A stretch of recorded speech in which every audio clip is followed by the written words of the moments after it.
Well, hello everyone. Welcome back to the Metabolic Alchemist, where I dive deep into all those interesting health topics that really matter the most to us women. I'm Carly Gallagher, your naturopath and metabolic alchemist, and today we're talking about something that affects millions of women worldwide, yet remains one of the most misunderstood and undertested conditions in modern medicine. I'm talking about thyroid dysfunction. Now, I'm not just speaking to you as a health practitioner today. I'm actually speaking as someone who has lived with hypothyroidism for over 10 years, someone whose entire family battles with thyroid issues, including Hashimoto's. And I've spent the better part of a decade studying thyroid function, thyroid medication, and watching countless women face the exact challenges I did. And frankly, it makes me freaking furious because today, I'm going to pull back the curtain on why the current approach to thyroid testing is actually really failing us women, and what tests you actually need, and why you need to become your own health investigator. You have the control, ladies. Now, let me start with an analogy that perfectly illustrates the absolute absurdity of thyroid testing practices in this country and probably other countries as well.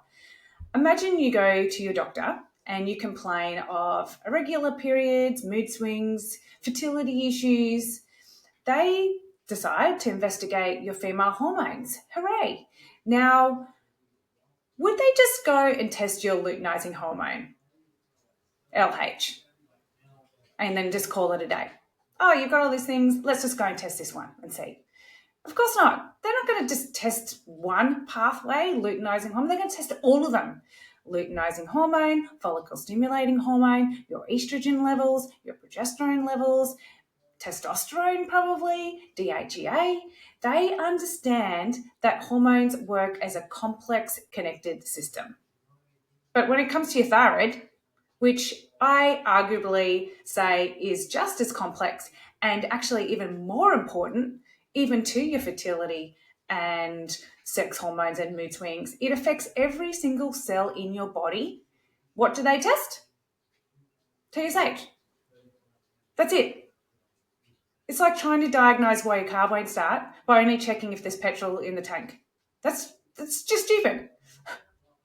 This single test approach has left millions of women suffering in silence, told that their thyroid is perfectly normal when they're experiencing all the classic symptoms of thyroid dysfunction: fatigue, brain fog, weight gain, hair loss, palpitations, constipation, you name it. The thyroid affects so much that it's really just more than just a metabolic hormone. It literally is your growth hormone, one of your key growth hormones.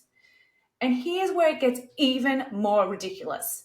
The reference ranges for thyroid are so wide. For TSH, it's so ridiculously wide, you could be symptomatic and still fall within the normal limits. The current reference range for TSH can be anything from 0.4 to 4 or 5, depending on the lab. But here's what they don't tell you. That range, it was established by testing people who were probably already on thyroid medication or had undiagnosed thyroid issues. It's like creating a normal blood pressure range by including people who've had heart attacks. So it's so ridiculous, reference ranges. It is a real bugbear. And look, I'm not going to get deep into pathology standards, but most functional medicine practitioners and thyroid specialists agree that optimal TSH should be between 0.5 and 1.5. And if you're one of those unfortunate women who are over 1.5, even over 2, you're likely being dismissed. I have seen people with TSH ranges over 4 being told that they're perfectly fine, which is the biggest travesty I know. You'll be fine is basically what you get told. Now, I'm just generalizing. There's good GPs, bad GPs, just like there's good naturopaths and bad naturopaths, sadly. But let me just share my Sad story. Many of you might already know this, but you might also relate. For over 10 years, I've been on my own thyroid journey. My entire thyroid issues were discovered over 10 years ago when I started doing more research into thyroid. And I thought, okay, well, I'll be the best test guinea pig here. I'll test my thyroid panels completely, and studying under some of the most well-known thyroid doctors in the world, I understood that actually my thyroid wasn't looking too crash hot according to their functional reference ranges. And since then, that journey of my discovery into low thyroid function led me to my whole family's thyroid dysfunction as well. And that included Hashimoto's. And for them, it was eye-opening. And for all of us, even more eye-opening was how good we feel when we got the thyroid to work properly. So like so many women, I was really initially dismissed as those symptoms just being part of perimenopause and being part of a busy mum or corporate worker. Or, it was basically, it took years of advocating for myself, testing my own pathology, educating myself, and frankly, becoming my own health investigator to get the right treatment that I needed. And it's not a luxury that a lot of you women have time to really do. You're not going to go and study this, but I want you to know the basics. And in this process, I've been able to help people understand their thyroid struggle just by teaching them the basics, which I am going to take you through today. So let's talk about what thyroid testing should actually look like first. And if you want to understand your thyroid function, this is the first place to start. Now, we have a number of thyroid hormones. TSH is basically your starting point. It is your thyroid stimulating hormone. It is produced by your pituitary gland and your hypothalamus in your brain. And think of it kind of like a production order. Think of your body like a manufacturing plant. And the boss, in this case, your pituitary gland, hypothalamus, has looked out at the marketplace and said, you know what, I think we need more of those sneakers. So it sends an email to the manufacturing plant, which is your thyroid gland, and says, hey, I need X amount of sneakers. Now, that is your TSH. This is how much the marketplace, your cells, need those sneakers. So that number could be a lot if there's not a lot of sneakers out there, right?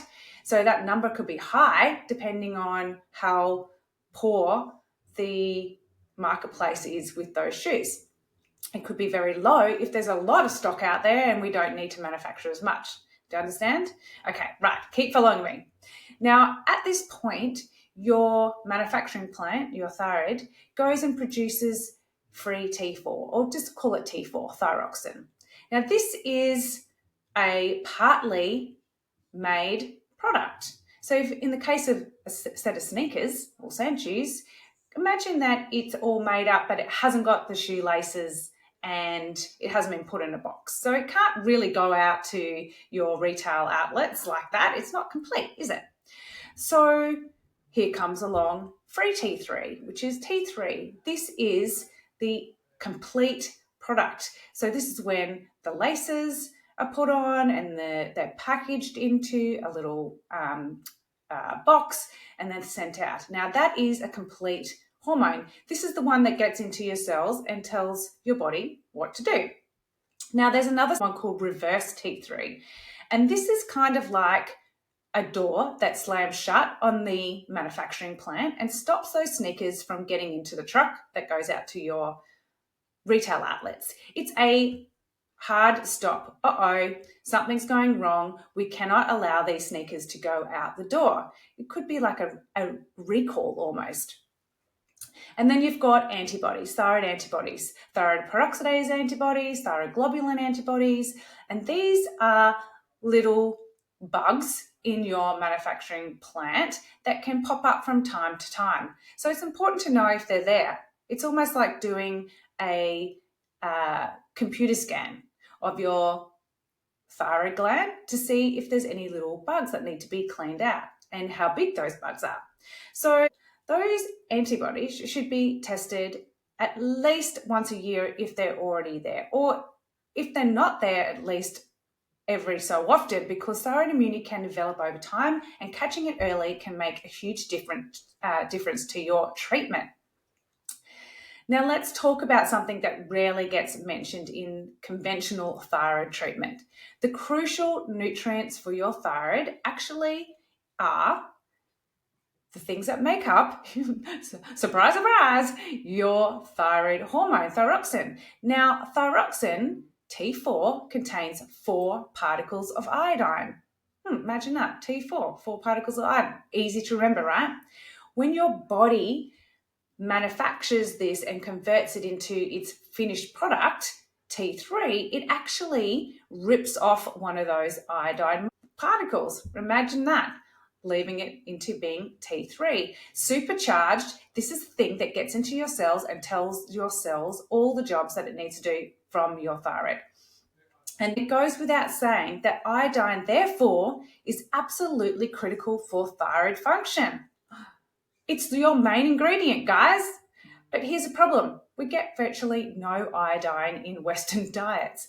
Iodine comes from seed plants, guys, so kelp, seaweed, dulse, and I don't really see a lot of people walking around eating a lot of those. Now, these should be ideally in your diet if possible, and you'll find smaller traces of iodine in Himalayan salt and good quality sea salt, but you need a lot of it to get the right amount of iodine in, right?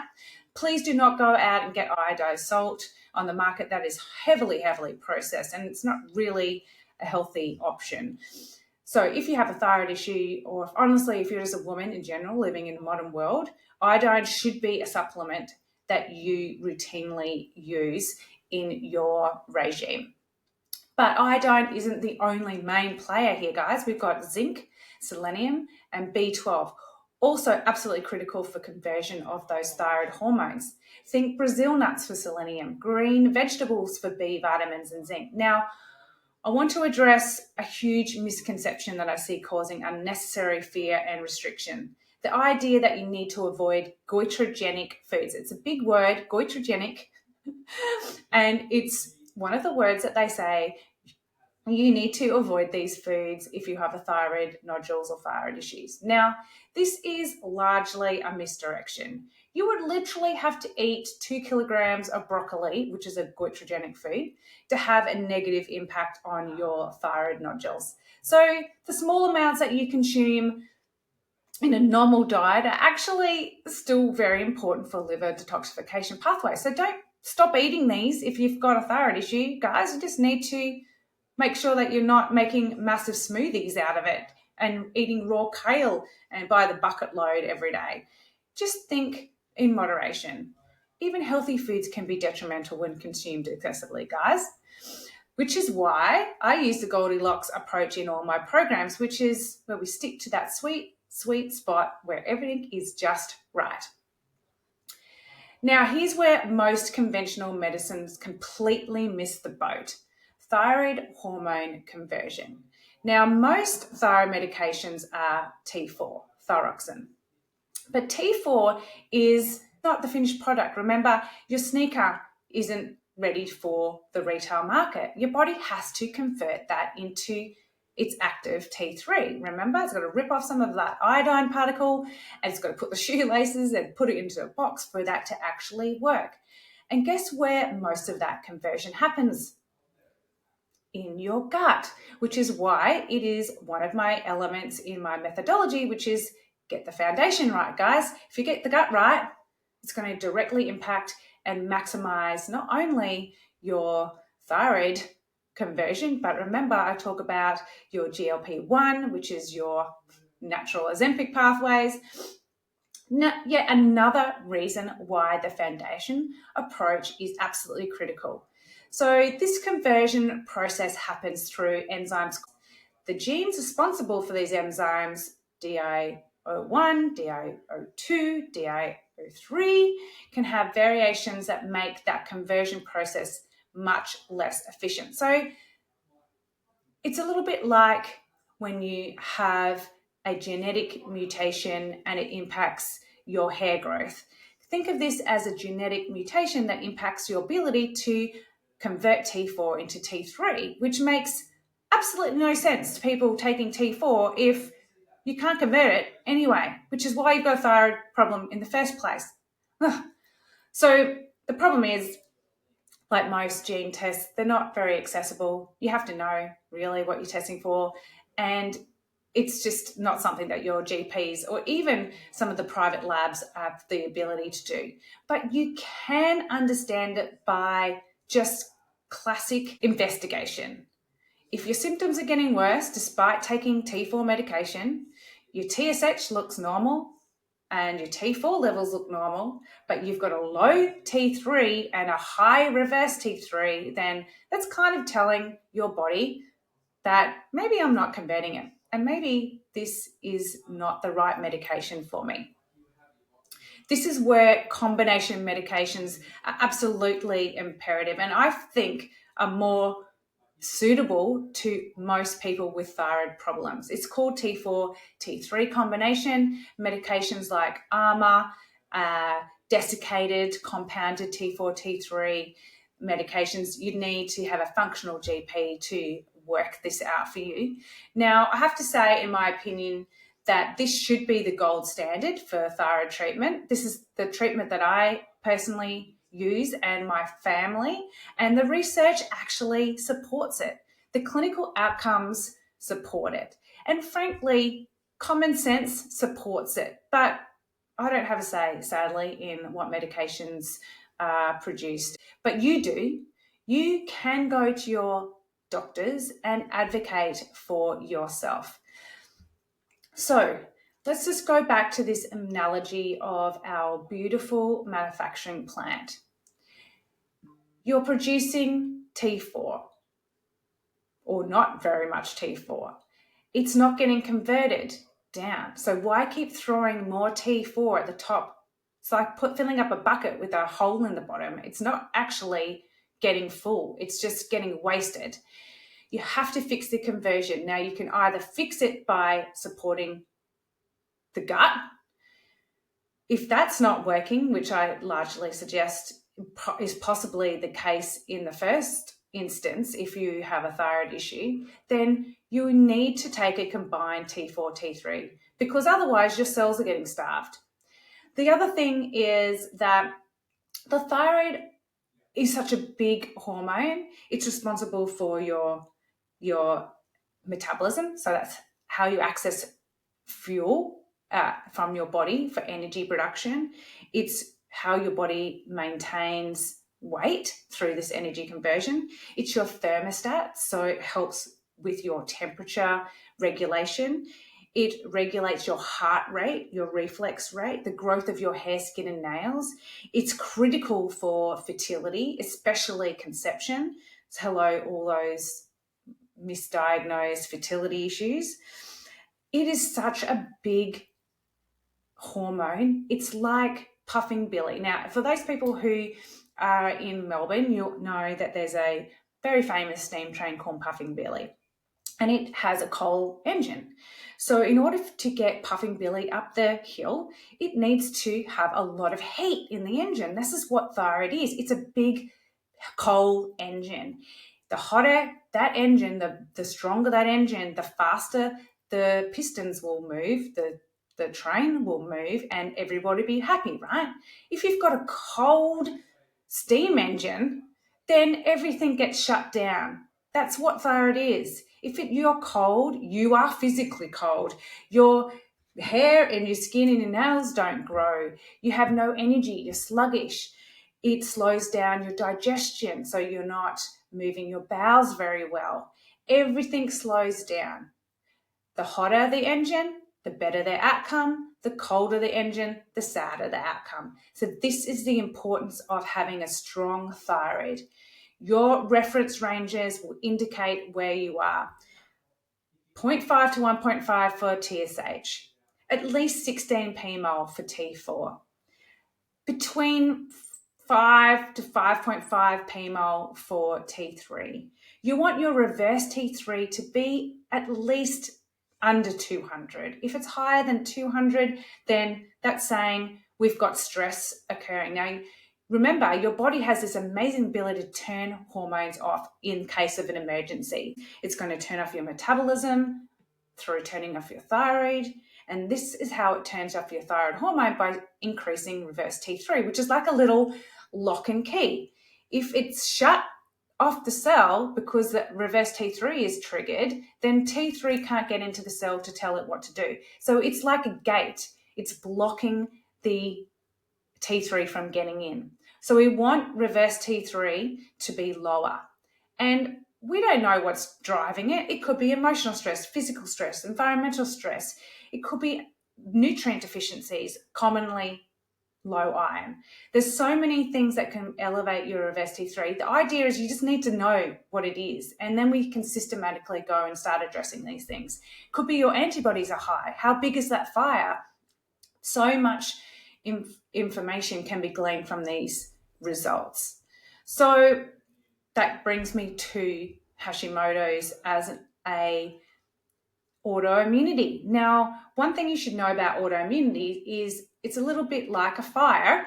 If there's one fire, there's probably a high chance that there's going to create another fire. Okay, so we want that fire to be as low as possible, if not completely put out. Very difficult if you don't catch it early, but there are amazing results I have seen clinically, personally, in my practice, reversal of autoimmunity using an autoimmune protocol diet. Now, you can look that up. It's called AIP diet, and it's not a easy diet to follow. It's quite restrictive, I won't lie to you. But if you're serious about reversing autoimmunity, I've literally seen it happen just through diet and herbs alone.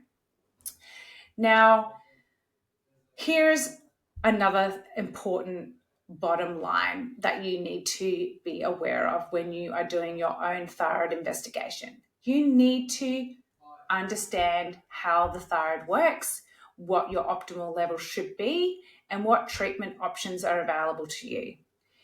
If your GP won't order that comprehensive testing, then you need to pay for it yourself, guys. Take your health into your own hands. I know it sucks that you're paying Medicare and then you don't get the tests that you want. I know, that's a reality. But I have done my own testing my entire last 10 years because I am taking control of my thyroid. Yes, I know it's frustrating, the investment, but going through the process yourself will make you much stronger. Don't accept your thyroid is just fine when you feel like everything is saying that it's not. Your symptoms are real, your struggles are valid, and there are answers and solutions available, even medication options.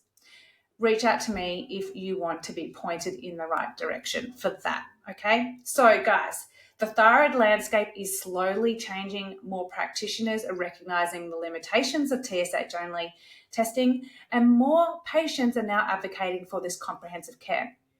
More research should support the use of combination therapy approaches, T4, T3, but change happens slowly and you can't wait for the system to catch up. You need to educate yourself, advocate for yourself, surround yourself with practitioners who understand the complexity of thyroid function, and remember, your thyroid affects every cell in your body. It deserves more than a single blood test and a one-size-fits-all approach.